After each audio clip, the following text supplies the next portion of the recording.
नमस्कार साथियों, Excel study point की ओर से मैं अनूप गोदियाल एक बार फिर से आप सभी का हार्दिक स्वागत करता हूं।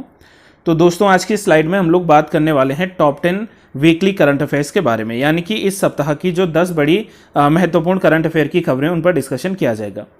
हर सैटरडे को जो है ये सीरीज चलाई जाएगी। सप्ताह के बाकी दिनों में जो प्रमुख मुद्दे होंगे उन पर डिस्कशन किया जाएगा। तो चलिए शुरू करते हैं।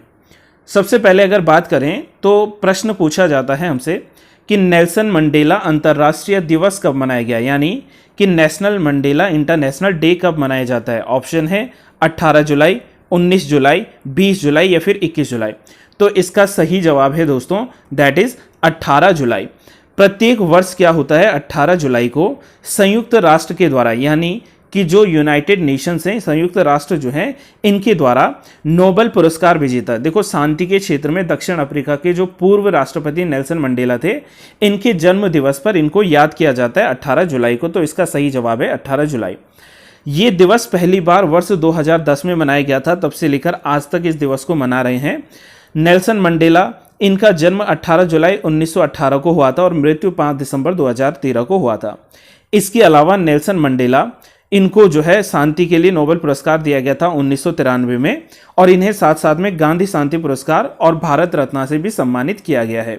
तो नेल्सन मंडेला जो कि साउथ अफ्रीका के पहले अश्वेत का मतलब है जो कि नॉन वाइट पर्सन थे, उनके रूप में ये बने थे राष्ट्रपति कहाँ के, अफ्रीका के।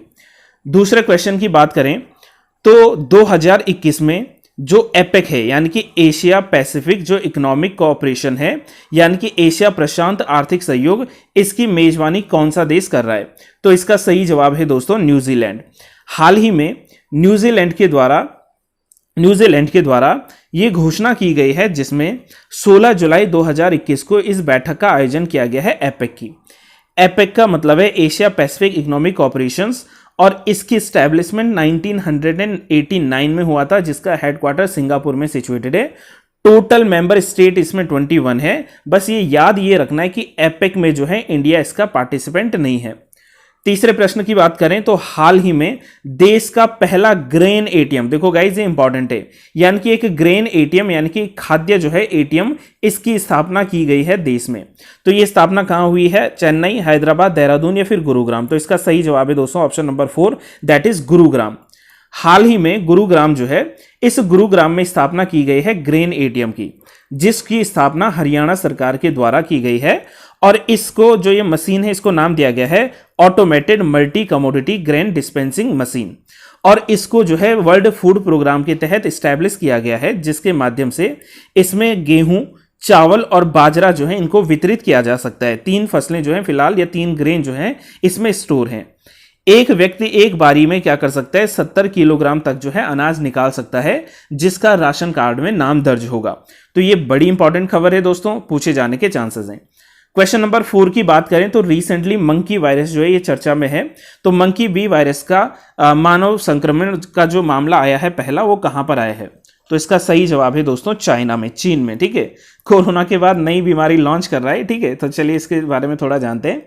हाल ही में चीन में मंकी वायरस के संक्रमण में आकर एक पशु चिकित्सक की जो है मृत्यु हो गई है। देखो 2 जो मंकीज थे उनकी डेथ हुई थी, जिसके बाद उन पर रिसर्च कर रहे थे एक पशु चिकित्सक, और उनका मंकी बी वायरस के चपेट में आना, संक्रमण के कारण मृत्यु हो गई है अभी रिसेंटली।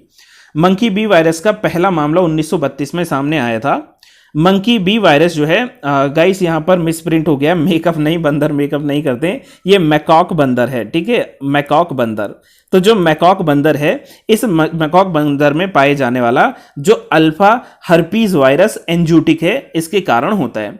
ये जो अल्फा हर्पीज वायरस है, ये न्यूरो इन्वेसिव वायरस के रूप में जाना जाता है, जो कि मानव के जो इम्यून सिस्टम है, यानी कि जो नर्वस सिस्टम है, इसको डैमेज करता है, संक्रमित करता है। और इस वायरस से होने वाली मृत्यु दर जो है वो 70 से 80% जो है बताई जा रही है। यानी कि अगर कोई इसके संक्रमण के चपेट में आता है तो इतने % चांस जो है उसकी मृत्यु के बन जाते हैं। ठीक है, तो अगेन कह रहा हूं दोस्तों, ये मेकअप बंदर नहीं, ये मैकॉक बंदर है। ठीक है, बंदर जो है मेकअप नहीं करते हैं। नेक्स्ट आ जाइए कि हाल ही में जयपुर कुर्था रेल ट्रैक जो परियोजना चलाई जा रही है, वो किन 2 देशों के बीच की परियोजना है।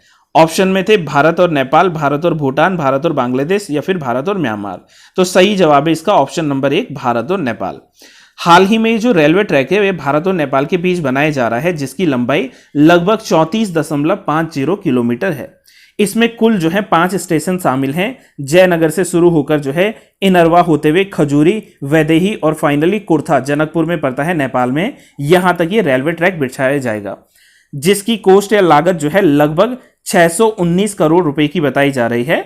और इस लिंक की स्थापना करने के लिए जो इरकॉन इंटरनेशनल है, देखो इरकॉन इंटरनेशनल जो है ये गवर्नमेंट ऑफ इंडिया यानी कि भारत सरकार जो इसके अंडर काम करता है, इसके द्वारा इसका निर्माण किया जा रहा है।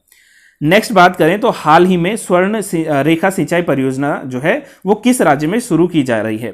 तो इसका सही जवाब है ओडिशा, ऑप्शन नंबर 3। देखो गाइस, स्वर्ण रेखा जो परियोजना है ये झारखंड, उड़ीसा और पश्चिम बंगाल की अब संयुक्त परियोजना है। स्वर्ण रेखा परियोजना की शुरुआत जो है ये सरायकेला जो खरसावां जिला है 1972 में यहां से की गई थी। कहां पर सिचुएटेड है? झारखंड में, ठीक है। और इसी परियोजना के तहत चांडिल डैम जो है, ईचा डैम और इसके अलावा जो गालूडीह डैम या बैराज है और खरकाई नदी बैराज है, इसको बनाया जाना है, ठीक है, जो कि प्रस्तावित है, ठीक है। तो ये जो है काफी लंबे समय से प्रोजेक्ट जो है रुका हुआ है। भारत सरकार ने फंडिंग देने से इसमें मना कर दी थी। अब पूरा जो है इसका फंडिंग राज्य सरकारों के द्वारा देखा जा रहा है। तो इसमें जुड़े जो 3 राज्य अगेन रिपीट करते हैं, झारखंड, ओडिशा और पश्चिम बंगाल। तो हाल ही में जो है इस प्रोजेक्ट में ओडिशा ने क्या किया है? शुरुआत कर दी है। नेक्स्ट क्वेश्चन, हाल ही में चर्चा में रही जो कोया जनजाति है वो भारत के किस राज्य में निवास करती है? देखो गाइज, आप लोगों को अगर याद होगा तो इंडियन हिस्ट्री में भी एक कोया रिवोल्ट हुआ था, कोया मूवमेंट हुआ था। ऑप्शन है नागालैंड, मणिपुर, आंध्र प्रदेश, आसाम। इसका सही जवाब है दोस्तों आंध्र प्रदेश। देखिए, जो कोया जनजाति इसलिए हाल ही में चर्चा का विषय रहा है, अगेन यहां पर मिसप्रिंट हो गया दोस्तों, ठीक है, माय मिस्टेक। कोया जनजाति जो है आंध्र प्रदेश में रहने वाली एक जनजाति है जो गोदावरी नदी पर बन रहे पोलावरम प्रोजेक्ट के चलते जो है अपने विस्थापन के कगार पर है। पहला तो ये चर्चा का विषय है कि पोलावरम प्रोजेक्ट बनने के कारण इनको माइग्रेट करना पड़ सकता है। दूसरा, कोया जनजाति की जो नृत्य शैली है यानी कि जो डांस फॉर्म है, फोक डांस जो है इनका कोमू, ये कोमू भी लगभग जो है विलुप्ति की कगार पर आ चुका है। वहीं भारतीय इतिहास में वर्ष 1879 से 1886 तक कोया रिवोल्ट जो है ये अंग्रेजों के खिलाफ हुआ था, क्योंकि अंग्रेजी जब नए कानून लाए थे तो इनके जो फॉरेस्ट लॉस थे या जो जंगल के कानून थे वो कोया जनजाति के राइट्स को वायोलेट कर रहे थे, जिसका विरोध किया गया कोया जनजाति के द्वारा। 2 बड़े जो इनके लीडर थे उनमें थे टोम्पा सोरा और राजा अनंतयार जो थे, राजा अनंतयार और जो टोम्पा सोरा थे, इन्होंने रिवोल्ट स्टार्ट किया था। नेक्स्ट क्वेश्चन की बात करें दोस्तों, तो हाल ही में गूगल ने जो है कादम्बिनी गांगुली के 160वें जन्म दिवस पर जो है डूडल के माध्यम से उन्हें सम्मानित किया है।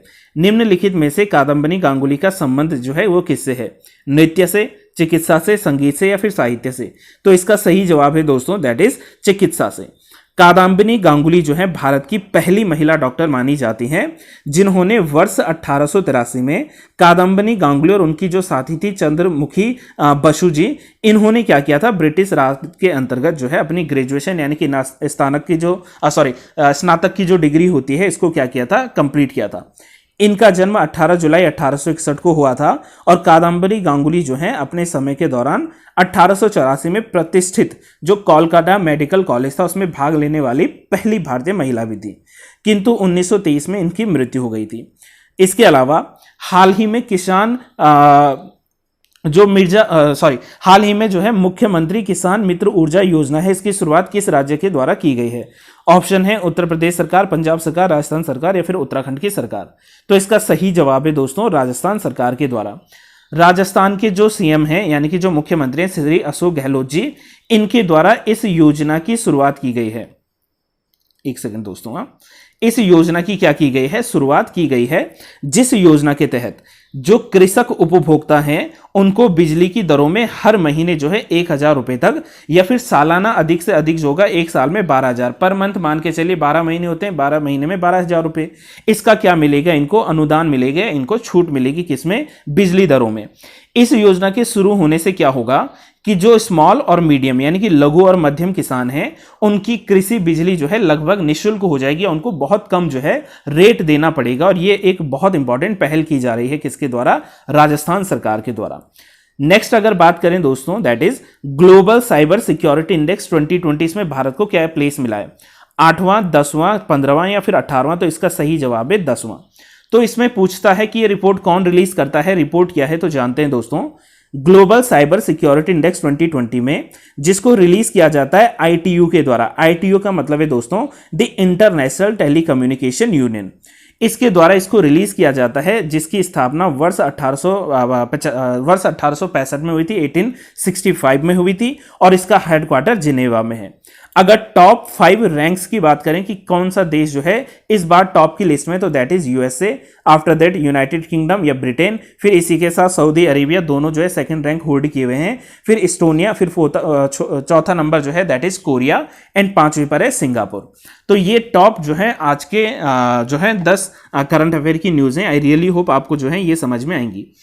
अब आपके लिए जो है एक प्रश्न पूछा गया है, जिसमें आप लोग जरूर कमेंट बॉक्स में जवाब दीजिएगा कि हाल ही में भारत सरकार ने एलआईसी के जो चेयरमैन हैं उनकी रिटायरमेंट एज या सेवानिवृत्ति की जो आयु है, इसको बढ़ाकर कितना वर्ष किया है? ऑप्शन है 62 वर्ष, 63 वर्ष, 64 वर्ष या 65 वर्ष। आप लोग जानते हैं कि वर्तमान में जो इनकी आयु थी वो 60 वर्ष होती थी रिटायरमेंट एज, अब इसको बढ़ा दिया गया है। तो कमेंट बॉक्स में जरूर बताइए इसका सही जवाब क्या है। नेक्स्ट आप लोग ये भी काम कर सकते हैं कि जो करंट अफेयर की न्यूज़ आपको समझ में ना आ रही हो, कमेंट बॉक्स में जरूर लिख लेना, उसके ऊपर जो है मैं जल्द से जल्द वीडियो बनाकर आप तक जो है शेयर करूंगा। तो आज के लिए इतना ही दोस्तों, मिलते हैं next time next current affair की न्यूज़ के साथ। टिल देन स्वस्थ रहिए, सुरक्षित रहिए। Thank you so much.